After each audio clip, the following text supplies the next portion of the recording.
O que foi é a eterna pergunta: o que queres de mim? Essa questão do que foi, o Lacan ele usa quando ele está abordando a questão do desejo. É um conto que fala sobre aparecimento do diabo. O diabo é namorado. E nesse conto é feito toda uma armação, uma encenação, mas quem está fazendo essa encenação não acredita nisso. Então ele faz toda aquela encenação com tudo que tem direito e começa a clamar pelo diabo, e eis que de repente aparece uma figura estarrecedora que provoca um medo incrível no cara, e o conto diz que o diabo, com uma voz cavernosa, pergunta: o que queres de mim?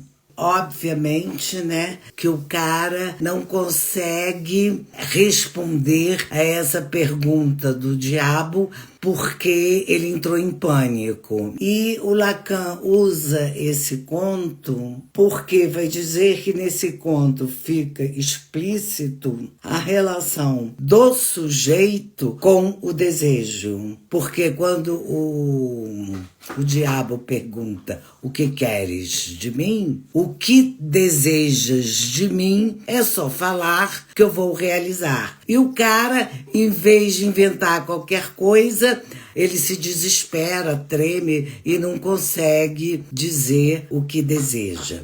E aí, todo o embaraço e desespero típico de todo neurótico diante dessa questão. Afinal de contas, o que desejas? E é interessante que o Lacan, inclusive nesse texto, ele fala, inclusive, que é muito comum em contos que aparecem a história do diabo, o diabo sempre aparece para realizar o desejo daquele que o invocou. Há um preço, ou seja, aquilo que o diabo vai cobrar para realizar o desejo daquele que enunciou esse pedido. E a gente sabe que o conto termina o diabo levando para sempre no inferno. Lacan chega inclusive a comentar que toda vez que o diabo realiza um desejo pedido a ele, depois desse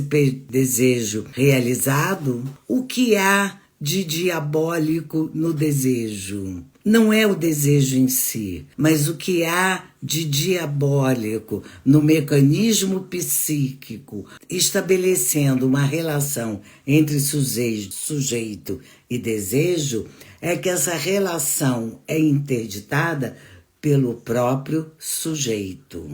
Não quero saber absolutamente nada sobre o meu desejo. E aí nós poderíamos exemplificar de uma forma um pouco simplista, aonde nós vamos encontrar a estrutura tanto do obsessivo quanto a da histérica, que se caracteriza por um mecanismo já nomeado por Freud de denegação. Não quero saber absolutamente nada sobre o meu desejo. E justamente por isso a tradição diabólica dos contos populares, toda vez que o diabo aparece para realizar o desejo daquele que o invocou, ou às vezes mesmo sem ser invocado, o diabo aparece e a gente sempre sabe o preço que no final será pago por aquele que o diabo atendeu. Isso é muito importante porque de todas as estruturas psíquicas, o que caracteriza a neurose histérica e a neurose obsessiva, e Lacan vai enfatizar muito isso, é um mecanismo chamado denegação. Quer dizer, denegar, negar várias vezes, insistir em continuar, negando o quê? o que é o meu desejo. Disso eu não quero saber.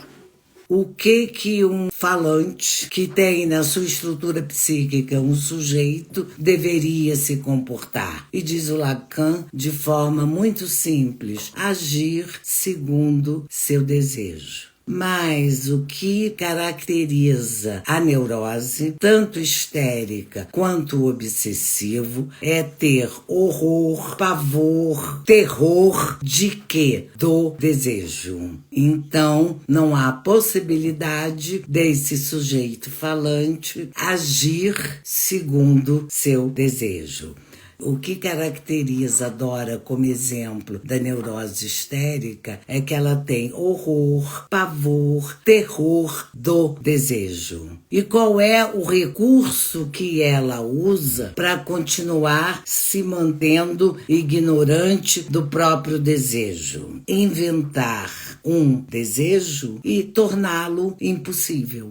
A realização do desejo é possível. O que não é possível é a experiência do sujeito falante, da sensação, da realização da plenitude. Se colocar diante do desejo já significa negar, almejar a plenitude. E essa coisa que vem no lugar do desejo vai permanecer e se manter enquanto a histérica ou histérico estiver vivo, é mantê-lo insatisfeito. Se a gente quiser ver do ponto da estrutura, a manutenção do desejo insatisfeito é a estratégia da histérica.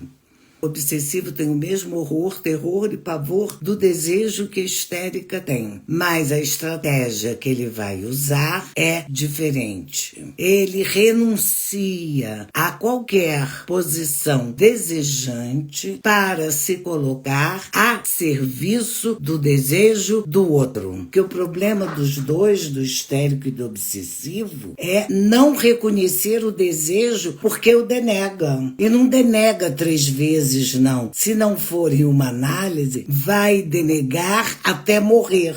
Por que todo falante deseja? É que ele nasce com uma falta. Falta de quê? Não se sabe, porque a sua estrutura subjetiva vai constituir um sujeito que tem como destino estar impossibilitado de vivenciar, experimentar qualquer sensação de plenitude. Por melhor que seja, por mais gostoso que seja, por incrível, por fantástico, por maravilhoso, faltou um pedacinho. E é justamente esse pedacinho que resta, que deixa um rombo, que deixa um buraco, que novamente vai fazer que nós, falantes, vamos continuar insistindo. A insistência nossa está diretamente ligada à impossibilidade de conhecer qualquer realização como plena e absoluta.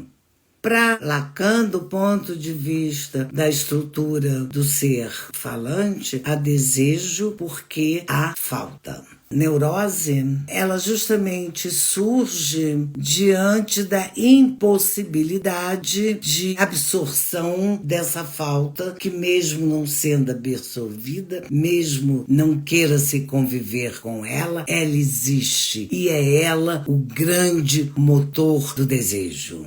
O que foi é o seguinte: o que queres de mim? O Lacan, em um momento, eu lembro, ele faz um diálogo mais ou menos assim: o que tu queres de mim é a única coisa que não posso lhe dar. E o que é que eu não posso dar? É algo que realize aquele que me pede alguma coisa, realize o quê? O que foi pedido, não a partir da realização desse pedido, experimente a plenitude. Se ele esperar a plenitude, ele vai deitar, morrer de fome, inanição, porque a ele não falta nada. Por isso a frase do Lacan. Desejar não é tentar realizar um desejo. Uns conseguem, outros fracassam. Não. Desejar é lamentar, enquanto estiver vivo, o que falta. Porque quando para de faltar, não há mais lamento, porque aquele ser vivo já deixou de existir. Que essa falta radical é extremamente angustiante, então coloca-se nesse lugar um desejo que precisa ser reconhecido, tanto que o que o Lacan diz que é a não neurose? Viver segundo seu desejo. Mas não é uma frase tão simples.